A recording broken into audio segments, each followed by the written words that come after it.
Best Irish music on irishradio.org with Jerry Byrne.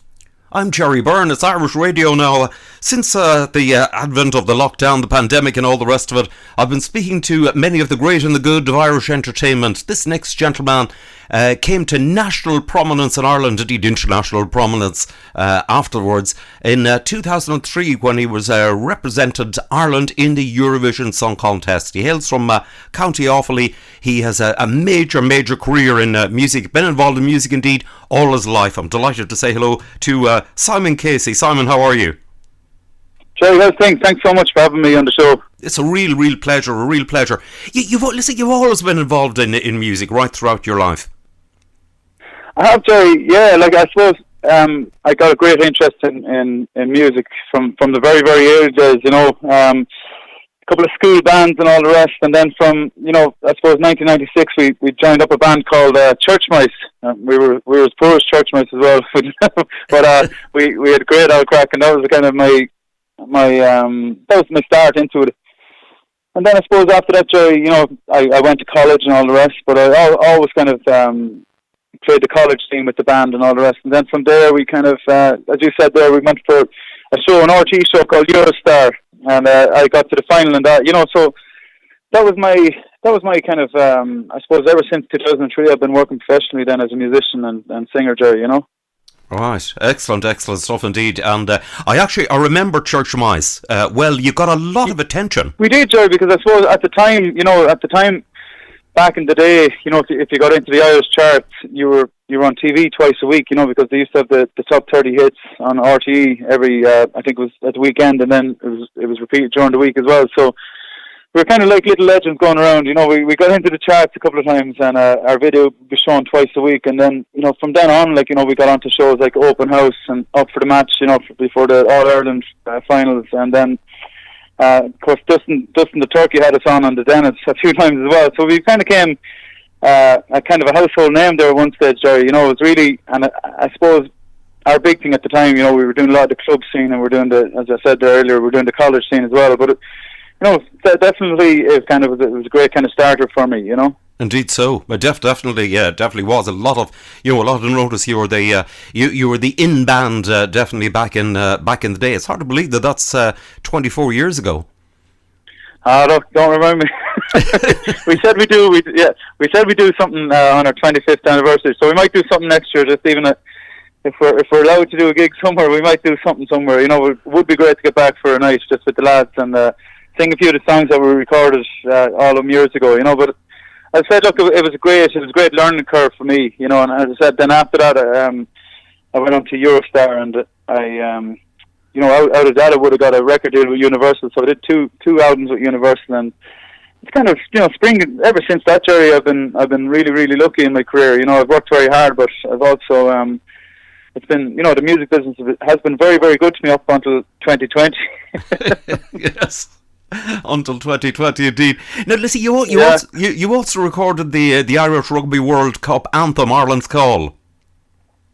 That's right, Jerry. I was actually, during the Eurostar show, one of the judges was a guy called Phil Coulter, and everybody knows Phil, of course. He wrote Ireland's Call, but he also wrote, Scorn Out of Simplicity, The Town of Love as well. Some of the great Irish ballads that Luke Kelly would have recorded over the years, So Phil was one of the judges on the show, and after the show, he said to me, look, would you like to record the Irish Rugby anthem with the Irish Rugby team, for the 2003 Rugby World Cup, which was in Australia at the time, So I said, geez, I'd be delighted to do that. And, ever since I recorded that, I was invited then to sing at a few of the Nations Cups, to sing the national anthem before the games, against Wales and Italy and France. And, so that was a huge experience for me, and I guess ever since that as well, my version of Ireland's Call just keeps popping up everywhere, and all these, all these albums that come out for World Cups, and my version is there along with some of the big versions of other national songs, so it was great. It was great for me, Indeed, yes. I mean, it's been performed to crowds of over 80,000 people at international matches, in several stadiums around the world. It's truly, incredible exposure and excellent for you. Now, another thing you did as well, you're involved with the hit musical Grease is the Word.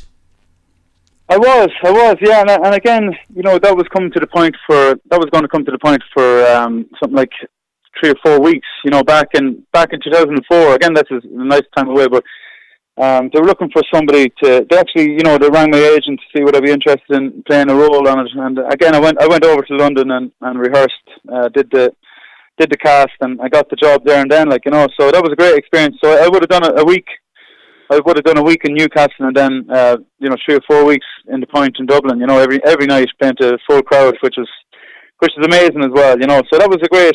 I suppose. Look, I would have started out my music career really, I suppose, on stage, doing drama. And back years ago here in Ireland, we had a thing called John Player Tops, and so I was heavily involved in that with my local group here, and we got to a few kind of semi-finals and quarter-finals, but that was all kind of variety shows. So it was very much kind of, Grease of the Word musical. That's kind of where I kind of sprung out of in the first place, I suppose, Yes, indeed. I remember the John Player Tops of the Town. Huge event it was. It was great, Jerry, and the thing I liked about it was, it's just anybody that had a voice locally, was given a chance on the national stage, and it was. I think it's a fierce loss, for communities not to have the John Player Tops anymore, because it was a great way of finding new talent at the time, and just the camaraderie and the friendship that we made in them shows over the years, and to this day still some great friends of mine, in the John Player Tops over the years, so it was a great experience, I have to say. Indeed, I think the other thing that it's a real shame that it's not allowed for is as you said, the camaraderie of it all, and then the fact that there were people. I mean, they may not wish to go into a full time in music or anything else, but the fact that they were able to actually get exposure for their own talent, be it the singing, the dancing, the comedy, or whatever aspect of entertainment it was. It really was a huge. That's right, Jerry. Yeah. Huge loss. Yeah, look, it really was a great thing. And I think I really do think it's a terrible national loss, for Ireland here that John Player Tops is not with us anymore.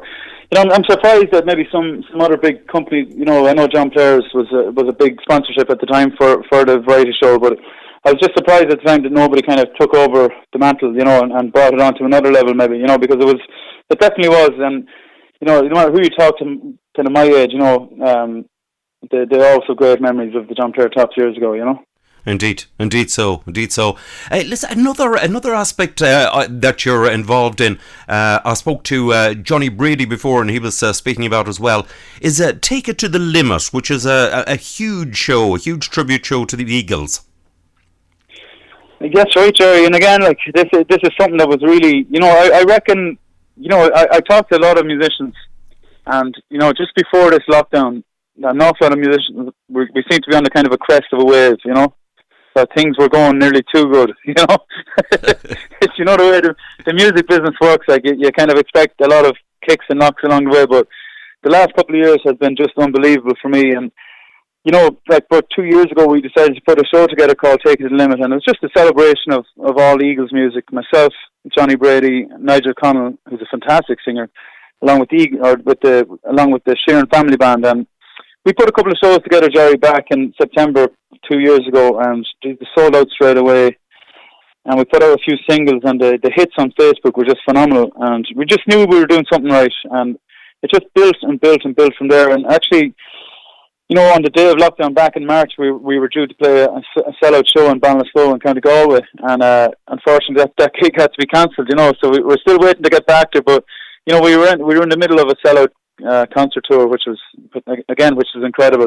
So people have really taken to the whole idea of a great celebration of Eagles music, and it's really worked for us. And again, we were meant to be heading out to Germany in November for that show as well, and that's been cancelled. So just look, the music business has taken a huge dive, but I would really hope that we can all come back a little bit stronger over it someday. Indeed so. It's one of the things, it's speaking to all the singers and entertainers, it's probably is the one industry that has been completely and totally and utterly wiped out. Yeah, it is, Jerry. Look, there's no doubt about it. You can try and go around it any way you want, but I haven't done. I suppose my very last gig would have been back in March, and that's and I suppose at the time I said to myself, look, maybe 1 month, I was kind of thinking, oh, this is nice now. I can spend a bit of time with my kids, my wife, and paint a few sheds, sow a few flowers, plant a few flowers, and just enjoy the crack, because the weather was unbelievable, of course, but then a month later, you're kind of getting itchy feet, and here we are, like 6-7 months later, and we're still, there is really still no end in sight for us, unfortunately, but, as I said, every musician in the country is the same, and we're just, well, not in the country, in the world, you know what I mean? It's a global pandemic, so we push. Yeah, as you said there, we were the first out and we'd be the last back, Indeed so. Unfortunately, it really is unfortunate that the very things that sort of where we're all involved in music is sort of live shows. It's close contact. It's mostly inside, and all of those things are just the very worst things that I think, Jerry. Yeah, we were lucky enough, I suppose, during. Just on Independence Day, back on July 4th, we actually put a show together with the Take It to the Limit band. We did a drive-in concert in Kilbeggan, and it sold out. 400 or 500 cars in a field, and it was look, it was something, but it's very hard to play to cars, it's not the same, instead of clapping you're getting a beep, and it's kind of yes, it's very, very off-putting, but it was lovely just to get out with the lads again, just after March, after 3 or 4 months, to get back on stage with the lads again and do something like that. But it was completely different, and it's not something I would really like to do too much of, but it was just nice to get back and play live music, Yes. It was something that was different. The problem is that something like that. It can only be done so many times. I mean, it's that's it. It's not that's really. It just cannot replace. It can't, Jerry. No, and you look at it as well. It's a huge production. Huge stage.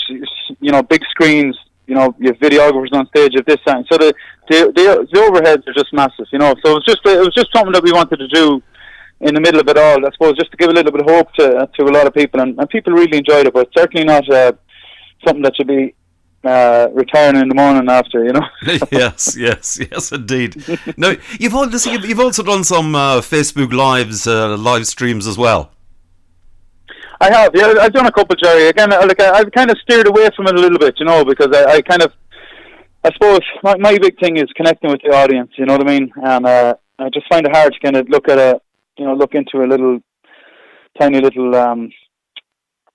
camera on your phone and try and just imagine how many people are watching. But I did do something for an American a big Nashville country page there a few weeks ago, because again, like themselves, they're trying to raise awareness for country music in America, and all the artists that are suffering like ourselves, you know what I mean, with no income and that. So it was just a nice thing to do, and it got very, very well received. So maybe, look, I might do something again very soon. But what I have done, Jerry, I suppose, during the whole thing, is that I've been recording, and I actually have a new album now that will hopefully be coming out at the end of October. And so that's something that that's given me a bit of time. It gave me a bit of time to write a few songs and to record and finish the album. That I started a few months prior to lockdown, so it was nice to get that done, Yes, indeed, it is. It's nice to get that out.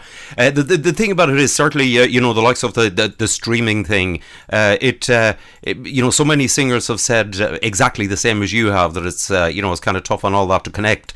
It's sort of you've gone into the realms of what guys like me have been doing all our entire lives. We were sitting in rooms, talking to bare walls, and equipment. So it's the same, to a degree, it's the same thing. But I think when you're a singer or performer, it's there's nothing quite fits like actually being able to see and feel the reaction back from people.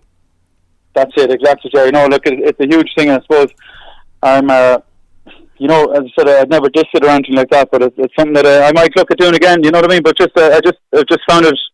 I found it a little bit daunting not to kind of know who's watching in or listening in or whatever. But then, I got such a great reaction from different parts of the world that I thought that there's no way people could be listening there. But, it's amazing. The internet and Facebook and all the rest has been fantastic. And it's been fantastic for musicians, but it's also been fantastic for people that are just missing music so much. So, the fans, it's nice to be able to give them give them something back. And I have to say, the musicians have been fantastic from day one. You know, doing live streams from their bedrooms and from the kitchens and everywhere. You know, just to keep everybody entertained and keep everybody in the loop. Like, you know, that I suppose in a sense that we will be back when we can be back. You know. Indeed, so that's something I've been saying to so many singers, that the number of people who are actually watching is truly incredible. I mean, it's television channels would be happy to have the ratings that singers are getting on the various streams, performing live. It's truly incredible. Yeah, it is. It's absolutely incredible. And I think this will change everything. There's no doubt about it. Like, because even our own, as I said, that gig we did in Quebec, the drive-in concert, we actually were streaming that on YouTube as well at the same time. It was going out live and got a huge reaction on YouTube as well. So like, I think definitely it's changed the whole thing that you're streaming, but I think people are very interested in. The unfortunate thing about Jerry as well, that people kind of a lot of people will get comfortable probably sitting at home and not going out. That's what I'd be a little bit worried about, probably. You know what I mean? That they'd be happy enough just to watch the few shows on their tablets or whatever like that. So that's my only concern, really, I suppose. But I said you can't be. Obviously you're hitting people all over the world with live streams, and that's fantastic. But hopefully when things do get back, people will go out and support the bands and all the rest. That's what I'd be hoping anyway. Indeed. Hopefully so. That is, you're not the only person involved in music who would, have that concern. I can't tell you that. That it's something. But listen, all we could do is do the best we can, and fingers crossed for when we all can go out in safety again. That's it, Jerry. Exactly. That's it. Exactly. Simon, listen, it's been lovely to chat with you. I'm looking forward to the release of a new album. Listen to yourself and your family and all the rest of the guys. Stay safe and stay well. Thanks, Jerry. And come here, Jerry, I just want to say, especially to yourself, like from day one, and I'm not just saying this, like, but from day one, you've just been a fantastic support to me, for my music and all the rest. And I just want to say thank you personally, for that, because guys like you, we need plenty of guys like you, So thank you so much.